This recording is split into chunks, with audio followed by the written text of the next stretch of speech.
Support for your public radio station comes from our members and from the George Eastman Museum, presenting Dutch Connection, where thousands of blooms fill George Eastman's conservatory with the sights and scents of spring in this annual display. On view through February 23rd. More at eastman.org. From WXXI News, this is Connections. I'm Evan Dawson. Our connection this hour is made with a rather concerning statistic. More than 1 in 5 New Yorkers under the age of 18 are living in poverty. That's more than 735,000 children, according to data from the 2022 census. And in May of last year, a report by State Comptroller Thomas DiNapoli's office showed that almost half of those kids are living in households with income that is 50% below the federal poverty line. That's considered deep poverty. That leaves us with a question. What would it take to actually lift those kids out of poverty, or at least cut the poverty rate in half? A new group of experts and advocates with the Child Poverty Reduction Advisory Council has been charged with reducing New York's child poverty rate by 50% in 10 years. And the group thinks its recommendations may accomplish just that, especially if Governor Kathy Hochul's budget supports it. They say her proposals are considerably more ambitious in scope than any governor has proposed to address child poverty. This hour, we explore the state of child poverty in New York, and we discuss the recommendations, from child tax credits to baby benefits to housing vouchers, and if enacted, who is affected? Parents, how kids are impacted, families struggling with poverty. We're going to get specific here. Let me welcome our guests. Barbara Gwynn is Commissioner of the New York State Office of Temporary and Disability Assistance and co-chair of the Child Poverty Reduction Advisory Council. Barbara, welcome. Thank you for being with us. Good afternoon. Thank you for having me. Pete Nabozny is back with us, Policy Director for the Children's Agenda and a member of the Child Poverty Reduction Advisory Council. Thanks for being back here. Thanks for having me. And Jason DeLuz is with us. Jason is a father and a parent advocate. Jason, welcome. Thank you for having me. Thank you for being here. I've talked to Pete about this many times, and I just want to say right out of the gate, Pete, as a Rochesterian, that some listeners heard that intro, and they said, didn't you say that in 2015 with the Rochester Monroe Anti-Poverty Initiative? Haven't we talked about big goals before? And we're sitting here with still a high poverty number? Yes, we have.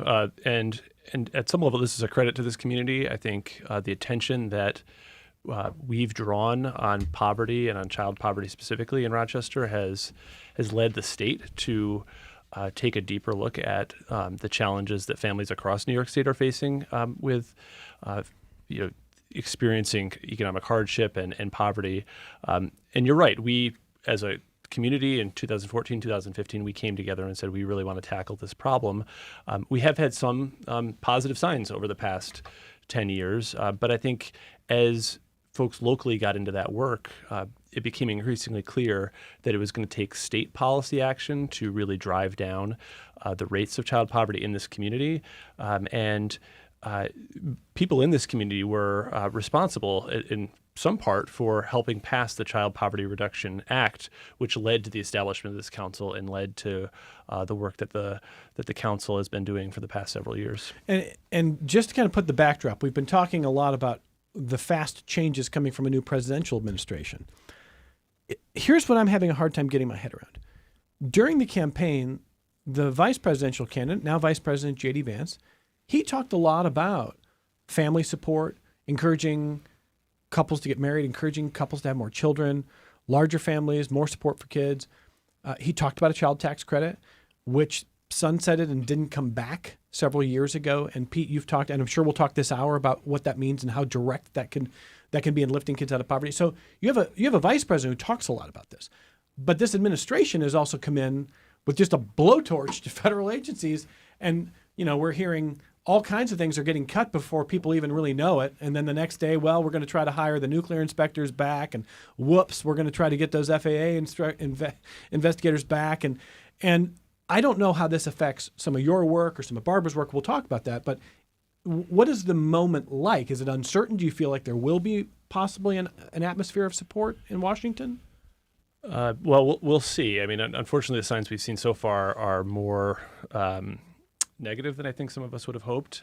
In particular, it looks like Congress, obviously the DOJ and the executive, they're doing their thing, and it's pretty hard to make sense of what's going on there. But a lot of us are really paying attention to Congress, and as they're trying to work through a budget and appropriations for the next several years, there's a plan to continue some of the tax cuts that were enacted in 2017 and implement some new ones. And the proposals that seem to be floated out there to help pay for some of those tax cuts are involve cutting Medicaid, which would devastate New York, and cutting SNAP benefits, which would devastate many, many low-income New Yorkers. And so that's really concerning for those of us who are very concerned about issues of child poverty and making sure that families have the resources they need to thrive. At the same time, there hasn't been much discussion about that child tax credit, which was expanded under President Trump in his first term. We don't know what's going to happen with that. I think there are certainly many members of Congress on both sides of the aisle who support a stronger federal child tax credit.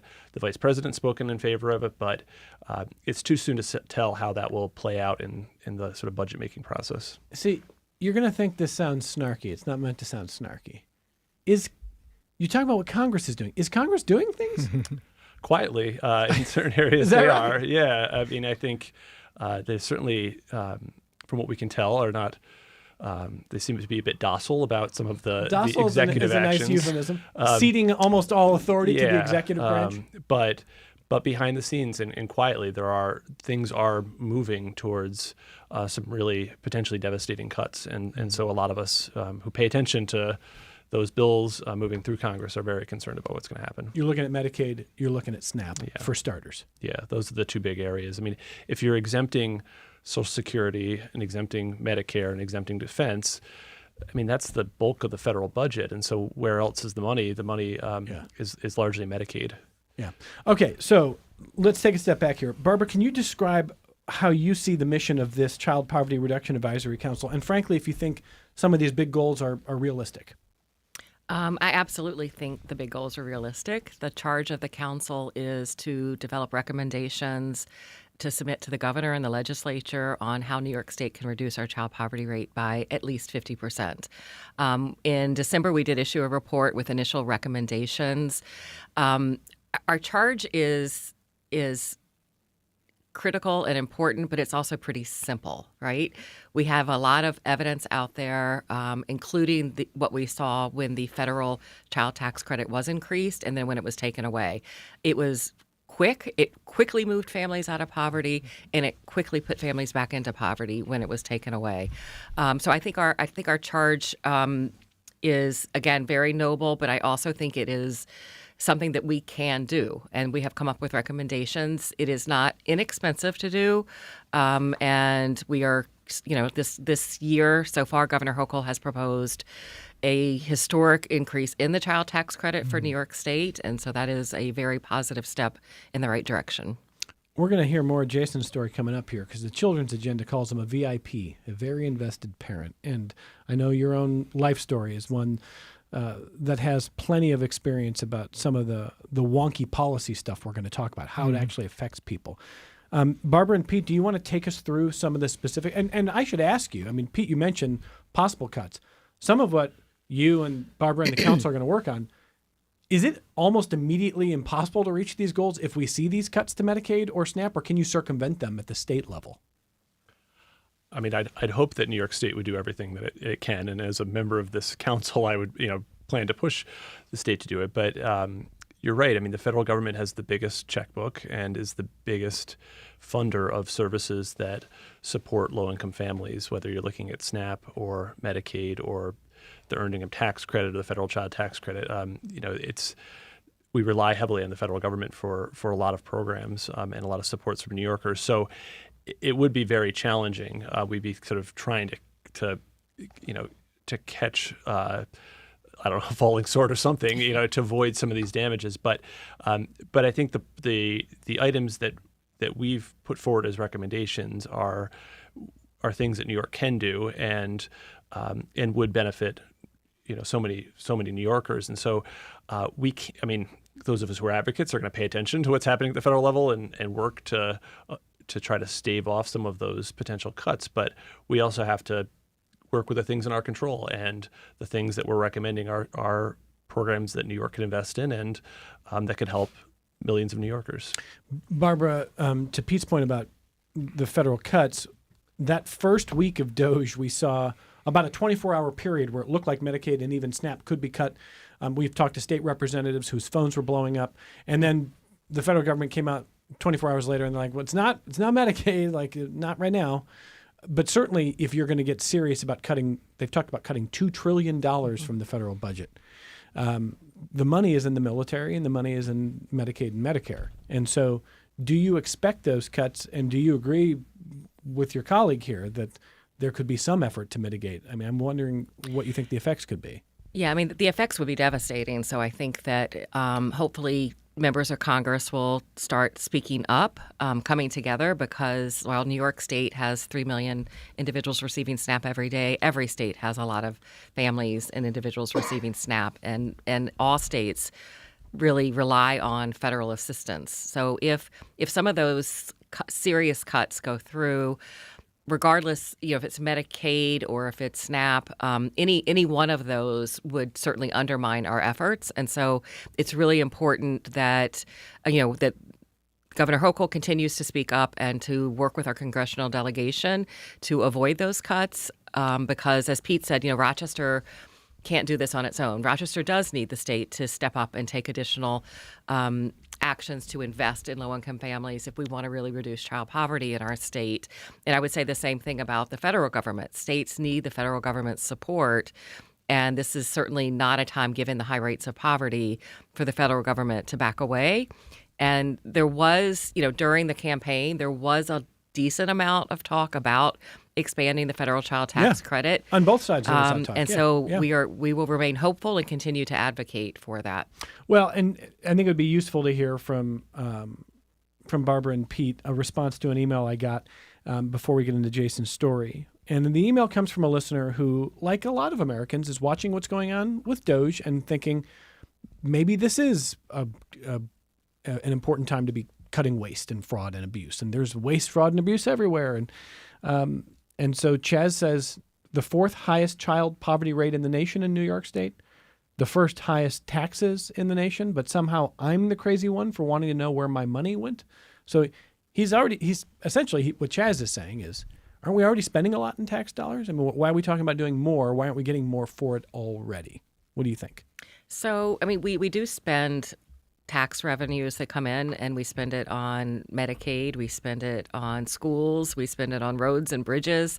And I think what our council is focused on is increasing the extent to which state resources as well as federal resources are directed to keeping children out of poverty, because we believe not only is it the moral thing to do, but we do believe that if we invest in children when they're young and in families when they have young children, that long term we're going to be better off as a community, that we will reduce future healthcare costs, other needs. Children will be better able to learn, be more ready to learn when they go to school, which we know would then create better long-term outcomes. So we think the investment's important for our community.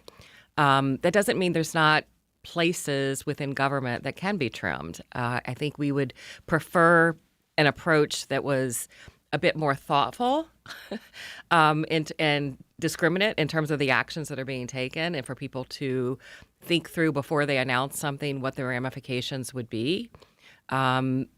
So, we think investing in children is worthwhile.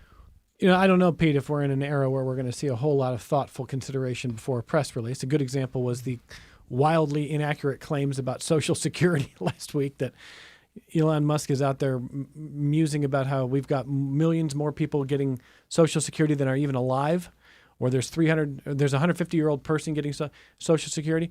It took me 10 minutes of reading to see how inaccurate that stuff was. But that's already going out there, and there's millions of people who believe it. It sounds to me like I think your colleague is saying, of course there is some waste in government. It is rarely in the realm of supporting kids and families. But how would you explain it to Chaz? Yeah, I think that's right. I mean, I think we should always, as a community, when we're looking at our local government, how it spends money, how the state's spending money, how the federal government's spending money, we should always, recognize that there are better ways to do things, that there are efficiencies that can be found. But for the kind of the purpose of what we're talking about here, with families that are experiencing economic hardship and really struggling to afford to pay the rent and to get food on the table and make a car payment or buy a bus pass or anything like that. That's not where we need to target the sort of scrutiny of some of this wasteful spending. There are people that take advantage of systems, and we need to have safeguards for those things. But we do not have as supportive of a safety net as we could in a way that would help children and families thrive. And so I'm all for taking a look at other things. There's plenty of things in the state budget that I could point to, and I have more freedom to do so than the commissioner may. But I don't think that we shouldn't be targeting. The amount that our public assistance grant amounts are painfully low for families that are relying on cash assistance. We have waiting lists for things like Section 8 vouchers. We don't have enough supports for families that qualify for different services, and that's harming children, and it's harming the current and future vitality of this community and many others. Well, let me get Jason DeLuz's story here, which I think will inform some of the list of ideas and policy agenda items that Pete and Barbara are going to talk about. Jason, you're a Rochesterian, born and raised? Absolutely, yep. Born and raised. I was born in Canandaigua. We came up when I was a month old or something. Okay, so to you, it's Rochesterian for life. Yeah. And how are you doing these days? I am currently, for the first time, considered at the right over or at the edge of poverty, but I've been in poverty most of my life in Rochester. What do you remember most about your childhood? What's the first memories that come to mind for you?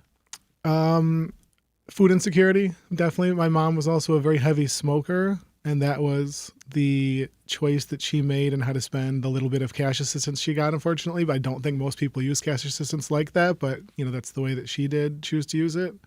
And food insecurity really stands out to me. Going to food cupboards, using food stamps, they were paper then. That was always a memory. Do you remember being actually physically hungry? Yes, and I remember prizing food because of the hunger to an extent that it very much created a very unhealthy dynamic for me that is persistent. Tell me a little bit more about that. Because we didn't have cash and there was this colorful kind of alternate money that could be handed to you, and it was what was available. I learned to prize money. It was a poverty cycle, I think, where you go and you get handed a few dollars, food stamps, and it's something you can spend. But if you go to the store, you can't get a toy, you can't get, it's food. And whether or not, I do believe in freedom of choice in SNAP's usage, but kids going to get junk food and candy if they're alone. And I did. And that created a cycle for me. It was based on poverty. Do you remember the first time that you actually thought about, what your own life would be like as an adult and thinking about poverty in that way? Yeah, I was working at Tops, and I had just started going to MCC. And I was, freshly 18 years old. Mm-hmm. And I was thinking along the lines of, okay, I'm an adult, but I just got a check from Tops for $150, and it's the most money I've ever had in my hands. And then MCC sent me a check for $2,100 or so. And I freaked out. I didn't know that you could get free money from Pell Assistance and all that. And it was the most money I've ever had. And I realized I had to actually think about the future and what I was going to do, because I had never, every moment was day to day, hand to mouth, just working through it and making sure that everything was okay. And it wasn't often. And suddenly I did have to think about my future, and I still hadn't picked a major. And it was really, okay, what am I going to do with the future now? And I still wasn't sure. And so what are you doing with your time these days? I'm an urban farmer. I haven't been cleared for media yet, so I can't say where I work, but I'm an urban farmer. And I do community development, and it's kind of everything I want to do. So I'm very glad to be doing it in Rochester. And I spend a lot of time volunteering with things like TCA. I'm in Parent Leadership Training Institute. I volunteer a lot. 2 kids? I do. I have an 8-year-old who is in World of Inquiry. He's in 3rd grade there. And I have a 2nd grader who's in daycare in the city. Okay. How they doing? Or sorry, 2-year-old, sorry. They're They're doing fairly well. We're working, we're working through a separation, so they're 50-50 between us. Both parents live in the city. The poverty level in the city is noticeable. My son, it stands out to him and he talks about it, including at school. So, As in, he's aware that families are hurting, kids are hurting? yeah, and not just that, but just the feeling of being in, let's say, the city school district. Every kid doesn't have a big birthday party. We were in Fairport last year at my mom's, and every kid had a big birthday party. So there are noticeable differences in the day to day. That's an interesting point, that if you don't grow up with poverty, you don't think about, just a birthday party might seem common, something that just happens for all kids. Yeah. And kids notice. Oh yeah. Yeah. Do you think about the way you grew up, and do you think about, your desire to make sure your kids have as good a life as possible, given the context that you've had? Yeah, because I was raised in poverty in Rochester, because I was raised by a single parent, and I'm a single parent now, I really do think about the context of, I'm currently on SNAP, but it's probably going to be fading off because of the new job. And that's nice, but I'm also at that so-called benefits cliff, which is a little scary, but my childhood informed the choices that I make very much. I always make choices towards advocacy, especially as I get older with my children and they're watching me. I want them to not have the childhood I had, but I also want to extend that into Rochester itself. We have just a staggering poverty rate, so I think that's beyond my kids. You obviously love your kids. They're lucky to have you. Yeah. And I admire you for not only the work you're doing, but also the way that you're thinking through these challenges. I mean, we'll talk about the benefits cliff coming up here. That's something that Pete and I have talked about many times here. You're literally living. I'm about to have a couple things fall off, and it'll be interesting to change over. Wow. But for now here, we kind of opened the program talking about what's been kind of chaotic for agencies, for organizations like Children's Agenda, for those who lead state agencies. Has it affected you? I mean, are you looking at what's going on in Washington with a different kind of an eye? I will say that I do watch the news pretty closely, so I like to stay informed because I view myself as an advocate, and when you're informed, you're a better advocate. So I do consistently stay informed. I mean, it feels to me, I work in things like food security, in local sustainability. It feels to me that we should double down on those efforts, very much so. We have threats that the federal government's going to cut funding to everything eventually. So I'm definitely watching that in a local sense of, what does happen. I'm encouraging community gardens to be grown around the city. And now I'm doubling down on that, because what happens when SNAP goes away? Think of those lines at the public market waiting to get their SNAP tokens. But do you buy, Jason, the argument from the new Trump administration, from Elon Musk, that all they want to do is cut waste? They don't want to hurt people. No. They're for helping everybody. They want to cut the waste out. They want to save all the taxpayers' money. You don't buy that? No. Both The Atlantic and Vox recently had articles about childhood poverty continues in the United States because of generational poverty. We don't actually get people out of poverty, so that cycle continues. And unfortunately, I kind of feel like we're heading towards the, coal miner, train worker era, and that's intentional. I know Trump has talked at least once about the Gilded Age being an ideal thing to head towards. And I have a bad feeling that the more support structures they cut off, the more we become a country where poverty is a very deep trap, and then you become an impoverished worker, which is hard for your life, hard for everything around you. It's hard for your community. What do you think the average person, but especially government leaders, don't understand about the reality of poverty? That we've gotten to a weird point where it is easy to afford certain comforts. And I think that when a government leader sees an iPhone in someone's hand, which is only 10% of, a very low income wage, even that, anyone can get an iPhone eventually, or you can get it from a free something, a family will give it to you. Those are available. People see food is available, but they see food is available in a junk store and junk food store. Having comforts available is not having resources available to climb out of poverty. And I think they view that and go, everyone's fine because let them eat cake. They're eating cake, but cake doesn't progress us forward. People don't have structures to climb out of poverty, and we don't fix that in the United States. The smartphone is the new cake. Oh, absolutely. And we spend a lot more time eating that than cake. Yeah. So you mentioned the benefits cliff. For people who are like, well, I don't know what you mean, how do you describe it? What's the benefits cliff?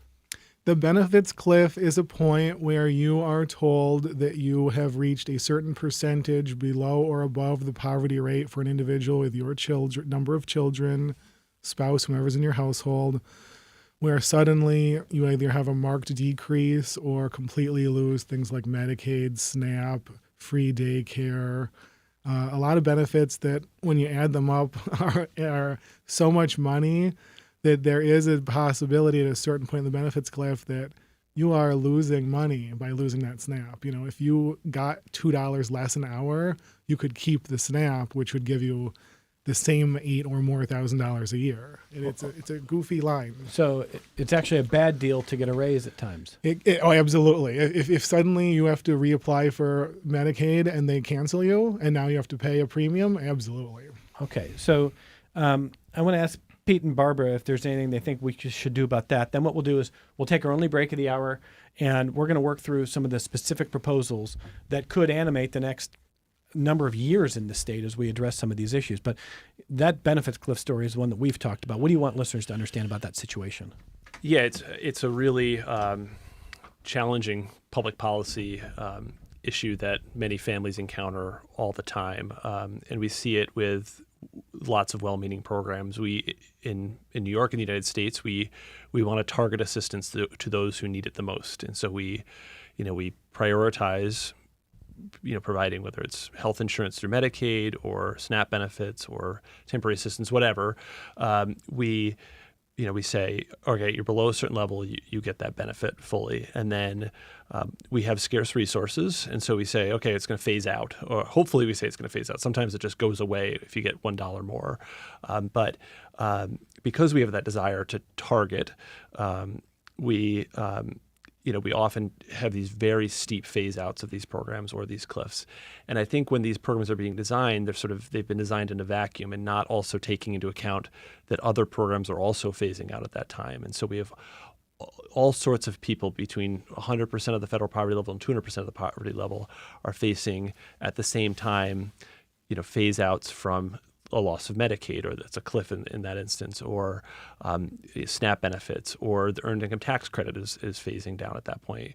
Your eligibility for Section 8 or public housing could be going down, and it's really difficult for a family to get past those points by just that $1 an hour increase or something like that. And it's a real challenge that families in this community face all the time. I think our council wants to be mindful of those things and not, add to them. A lot of these things are driven by federal policies, but where we have the ability to, we should be designing programs that help people avoid those cliffs or don't add new ones, right? And so I think one example through our recommendations, as we were talking about expanding different tax credits for families, we looked at expanding the earned income tax credit versus expansion of the child tax credit. And looking at where New York State's minimum wage is right now and the existence of a federal earned income tax credit, we pretty quickly decided that a broader child tax credit that goes to more families, that doesn't phase down so steeply, at families making $30,000 to $50,000 a year, where you're losing quite a bit of benefit as your income increases. We didn't want to add to that problem, so we said let's propose a child tax credit expansion here, and that's going to continue under the governor's proposal to a family making $75,000 a year for a single parent, $110,000 a year for a married couple, and that's past a lot of those cliffs that families face. And so it's something we want to be mindful of, but we do need to try to fix some of these other programs, like like some of the cliffs people experience with SNAP, for example, and And I think there are ways we can do that, and I'm sure the commissioner has plenty of ideas. But it's certainly, we didn't want to add to any of that harm from those benefit cliffs, and where we can, we wanted to start to try to address them. Commissioner Gwynn, you want to add to that? I would just add that I think government also definitely programs should be built with policies that gradually fade, right? That the program steps down as income rises. And I think we also need to do a better job of making individuals better informed about what's going to happen and what options they have. So, for example, while someone may lose eligibility for Medicaid, what options do they have in the healthcare system in terms of getting a subsidy, and make sure that they apply for those subsidies so that they do have very low copays. Childcare is another good example where we've increased that eligibility threshold significantly so that higher income families can still access childcare with a copay, but we still have SNAP is a good example of where there isn't a very strong earned income disregard so that it doesn't go down gradually. And we also have limits with federal programs, including child care, where there's a federal cap. So it does hit a limit where if we're drawing down the federal funds, that kind of step down is eroded and it does become a cliff. What we tend to see also, though, is people usually are better off from a resource standpoint when they work more hours. However, when time is worth a lot, right? Especially if you're a parent. Yeah. And so what we often see is that you may be better off, but the extent to which you're better off is not that great, that your time is necessarily, quote, worth it to invest those additional 10 to 15 hours a week in the job because you are losing on the benefit side. After we take this only break, we're going to work through more of the specific ideas that are out there to address the subject of child poverty. New York State, 4th in the country. We keep been saying that. Is that right, Pete Nabozny? Does that sound right? Yes. Yeah? Okay. The commissioner, yes, 4th in the country. Everybody agrees that's too high. We're talking about what could be done to change that. Barbara Gwynn is commissioner of the New York State Office of Temporary and Disability Assistance and co-chair of the Child Poverty Reduction Advisory Council. Pete Nabozny is a member of that council and policy director for the Children's Agenda. Jason DeLuz is with us, a father and parent advocate, and we're right back on Connections. This is Connections. I'm Evan Dawson. Let me grab a phone call from Michael in Fairport, who's been listening. Hi, Michael. Go ahead. Hello, Evan. Thank you very much. Sure. I'm calling because it's a little frustrating. I listened to the conversation about reducing poverty, which is important, and it seems that everything revolves around getting the government to give more money, whether it's the state or the federal, getting more money to give to people. And what I see is not being addressed are ways to address the underlying cause of poverty. It's one thing to help people that are in need, but nothing that's been discussed today addresses what can be done so that, people in 30 years from now that are kids today won't be in poverty. Because if you're going to just give money every year to everybody, if the government guaranteed everybody over the age of 18 a minimum monthly income of $5,000, so if they worked in a job that paid less than that, the government would make up the difference. There'd be almost no poverty. But it's sort of like, give a man a fish, he eats for a day, teach him how to fish, he eats for a lifetime. And I think that's one of the problems. That's why when Evan started the show, talks about the poverty rate has been high for a long time in Rochester. And even though there's organizations like the ones you guys are from and our MAPI, it doesn't really change. And it doesn't change, in my opinion, because it's all about getting money from the government to give to people. I'm all in favor of the child tax credit, the earned income credit. That will help people, but it helps people in need. It doesn't address the problem. And I think it needs to be effort made to address the underlying cause so there's fewer people in poverty in 10, 20 years from now. Okay. Michael, thank you as always for the phone call. I'll ask our guest, Barbara, do you want to start? Hear the caller. Oh, Barbara is having a hard time hearing the caller. Okay.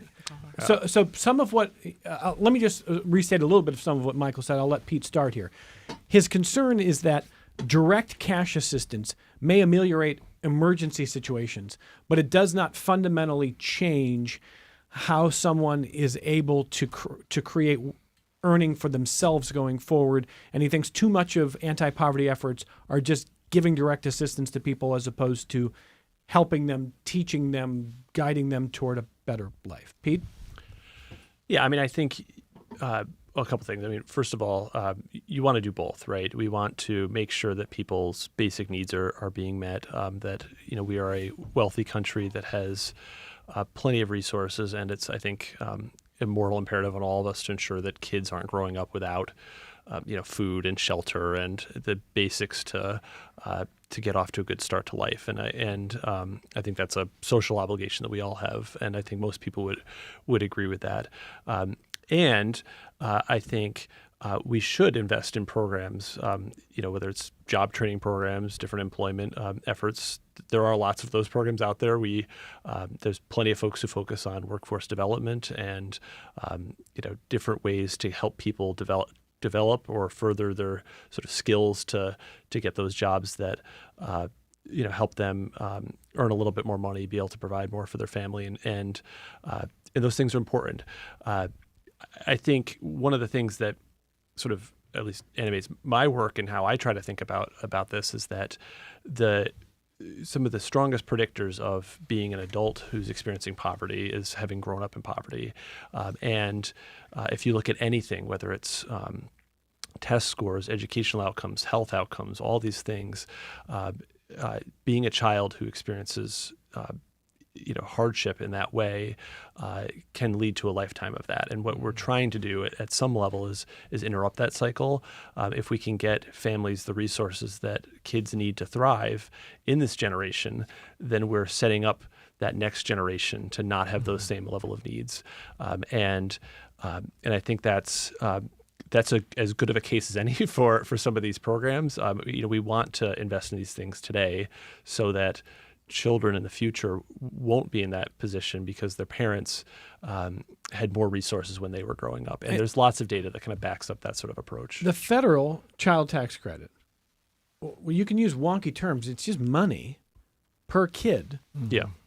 For a set amount of time. Might be on a monthly basis. It sunsetted after 2 years, whatever it was. And so that's direct assistance. And I'm not trying to contradict part of what Michael's saying. I hear you very much, Michael. That is an example.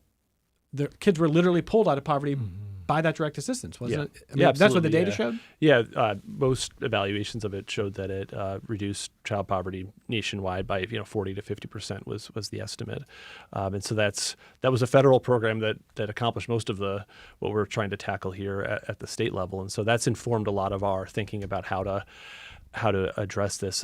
The only other part point I'll make to Michael and to others that may be thinking about this.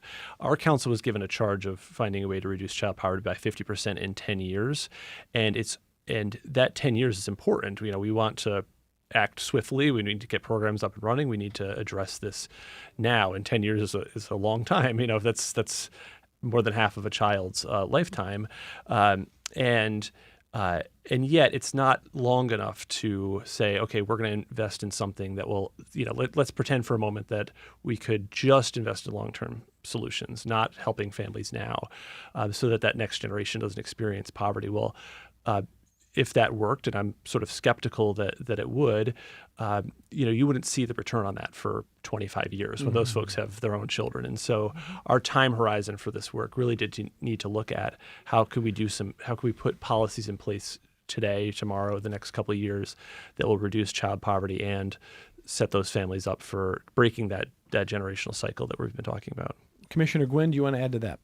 Yeah, I think it makes me think of a quote from the National Academies of Sciences roadmap that they developed for reducing child poverty, which is that negative income itself leads to negative outcomes for children, especially when the poverty occurs when they are very young. So we're talking about investments to help, in particularly focused on times in a family's life when they have young children, when there is so much emotional, social development happening at that point, that those investments should lead to better outcomes for education, health, et cetera, and lead to better employment outcomes for those children as they get older. At the same time, yes, we also need to continue to invest in workforce services, to encourage businesses to invest in their employees in order to give them advancement opportunities. So it's very difficult as an adult, especially an adult that has children, to increase your education at that point. And so anything employers can do as well to invest in their employees and help develop that workforce, we should be doing all of it. But I think, again, the focus of this council is really investing in young children. Jason DeLuz, as a father of two, you remember those federal tax credits a few years ago? I do. What do they mean to you? So I was an AmeriCorps member at the time when I was making about $15,000 a year. It was a substantial increase to my income. I think, having another $300 come in, that's what it was at the time. Yep, $300 every a month, month yep. when my paycheck was $500 or so every 2 weeks it was very noticeable. So when that went away, it was quite substantial. And I was in refugee resettlement at the time, and I was serving families who had between 3 and 11 children, and the differences in their lives when they got between $250 and $300 for every single kid, like they were buying things that they just hadn't been able to buy. And it was the same for my household. I only had one child at the time. My daughter hadn't been born yet, and we had better birthday. We had better things happening. Rent was easier. It was very noticeable. And I was really disappointed in our nation, I will say, when that faded away, when it was just allowed to sunset. And that really is, I think, the answer to your caller, that when we see that funding is put in the right direction into families, that poverty goes away, then that's what we should be doing. Michael, thanks. And those are themes that will continue to stay on, Michael. And I know it's important to examine the outcomes towards a lot of investment. So let's talk about this now. So the recommendations that are coming from this council's report include that child tax credit. It would decouple the Empire State child tax credit from a federal child tax credit, increase the maximum of $1,500 per child, no age distinctions, eliminate the minimum income requirement and wage phase-in that currently prevents the lowest income filers from receiving the full credit, thereby making the credit fully refundable for all eligible New Yorkers. Did I say that right? You nailed Got it. Yeah. Okay. Good work. So that's proposal number one. Is there momentum for this in Albany right now? Yes. Yeah, absolutely. The governor's proposed a sort of steps towards that process. She's proposed a $1,000 child tax credit for families for children under the age of 4. So $1,000 annually? Annually. So Annually. the Child Poverty Reduction Advisory Council has a recommendation of $1,500.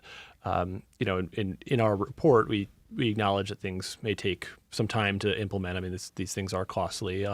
The governor's proposal this year is to have a $1,000 credit for families, for young children, and then next year to increase the credit for children 4 to 16 from the $330 credit that we have today to $500. And so that's getting us in the direction of the council's recommendations. And, I talked to folks in the legislature. I think there's a lot of interest in the legislature in enacting that or going further. I think a lot of folks want to see, speeding up the timeline on that.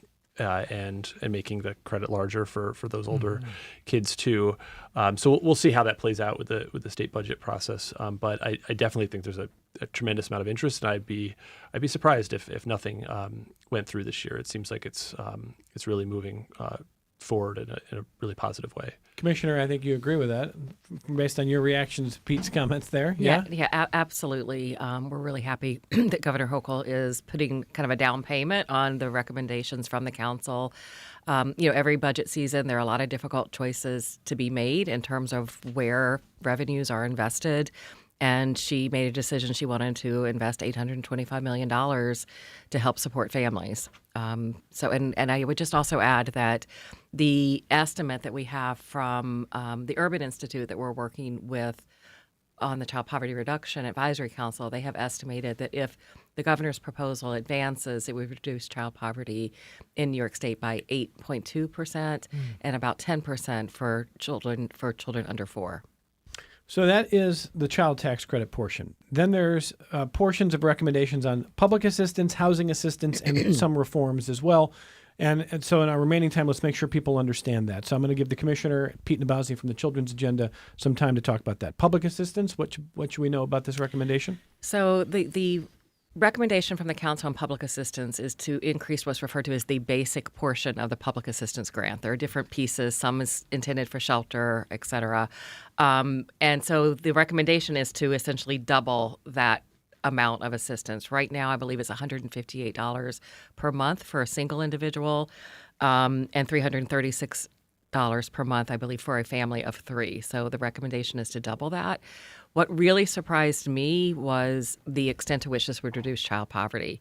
It was estimated to reduce, by the Urban Institute, that it would reduce child poverty by 18% in New York State. So it's an expensive proposal, but I do think, and I hope that in the future, that there's something that the governor can move forward with in terms of increasing public assistance grant values. Anything you want to add there, Pete? Yeah, I'll just say I think it's really effective because the families who are receiving public assistance are the neediest families and the folks who are really struggling the most with economic hardship. And that amount hasn't been increased in several decades. And so we know the cost of living has gone up considerably since the early 2000s, and yet that grant amount has been fixed. There's lots of reasons for why that's been fixed. Some of it has to do with the fact that the funding we get from the federal government has not gone up since the 90s for this kind of program. The TANF welfare block grants that we get, and so the state's been reluctant to increase that, looking at the funding they have available. But public assistance should be a way to get people out of poverty, to give them enough resources so that they can get back on their feet. And unfortunately, the amounts are so low right now that it's not working as intended. And hopefully we'll see some progress on that, if not this year, then real soon. On the subject of housing assistance, the proposal is to create a state-level housing voucher program based on the Federal Housing Choice Voucher Program to fill the known gaps in that program with a value of assistance aligned with the housing market, allowing application regardless of immigration status without an arbitrary cap on the number of households that can apply. Why would this have an impact, Commissioner? So obviously, the more housing is a large portion of every household's budget, right? And we know housing costs, rents have been going up, certainly putting a strain on households. The proposal, again, similar to the federal housing vouchers, would limit a family's contribution to 30% of their household income. So certainly by being able to maintain or kind of contain the amount of your income that needs to go toward housing, obviously that makes additional funds available for other necessities, food, transportation, maybe a birthday party, things like that would just make families better off. And I know some listeners, given the current political climate, heard me say allowing application regardless of immigration status. You want to elaborate on that? Yeah, I mean, we have people in our country that are largely barred from many benefit programs. Even if individuals are here legally, they are still barred from many programs based on federal rules and regulations. They are in our country legally. We're not talking about undocumented, but every household, especially households with children, we would like to be able to support so that they can become better established within our neighborhoods. And we think that helping those households is just as important as helping someone who may have been born and raised. All right. Those are the big prongs, and then a number of reforms that are meant to strengthen existing programs as well exist. I want to ask Jason, when you think about what you need most, we've been talking about housing assistance, we've been talking about public assistance, child tax credit. What do you need most? I do think that when we talk about poverty, we really focus on just money. But poverty a lot of the time is a lack of being able to reach for anything. So hearing these rungs in place of a socioeconomic ladder of housing, of public assistance is great. But, we're also looking at, I would like to see New York definitely step up in a sense to really provide for these things when we're seeing the possibility that the federal government steps back dramatically. So I'm concerned for my community as I, for the first time, am doing a little bit okay economically. I'm looking at, how do I figure this out as I move forward? but I'm stepping into where I work in advocacy, and I'm saying looking at my community and saying, are we in a long-term trouble? That's my concern. It's February break week, by the way, and we've been hanging out with Jason and his kid, who's amazing. You're doing great, man. Thank you. You're Appreciate really it. doing great. I want to thank you for sharing your family story, your own story. Thank you. And wish you luck. Thank you for making time for us. And I want to ask Pete and the commissioner what you want listeners to know as they want to maybe follow along more with this. I mean, we're on the cusp now. We hear more from the state. Obviously, there could be federal chaos, but a lot of what we're talking about is going to be focused on state efforts. What do you want people to know, Commissioner? I want people to know that we'll continue to fight for New Yorkers, in particular New Yorkers that need resources to stand up against federal cuts, and also just ask people to stay engaged. I think it's important for people to be engaged, to be aware about what's going on and how that impacts, even if it doesn't impact you directly, to think about how policy changes impact individuals in your community, and that really think forward about supporting communities. 20 seconds, Pete and Bosny, final thoughts. So we're meeting next week as a council, and we meet every 2 months, and I'd encourage people to go to the OTDA website, look at the materials we put out. You can live stream our meetings if you'd like. It's all very public, and really dig into this issue because there's a lot of work to be done, and we'd love to hear from folks about other ideas that the council can advance. Pete's with the Children's Agenda and a member of the Child Poverty Reduction Advisory Council. Thanks for being back here. Thanks as always. And Commissioner Gwynn of the New York State Office of Temporary and Disability Assistance and co-chair of the council. Thank you for being here. Thank you so much. And of course, Jason as well, the whole family. Thanks for being here. From all of us at Connections, thank you for listening. Thank you for watching. We are back with you tomorrow on member-supported public media.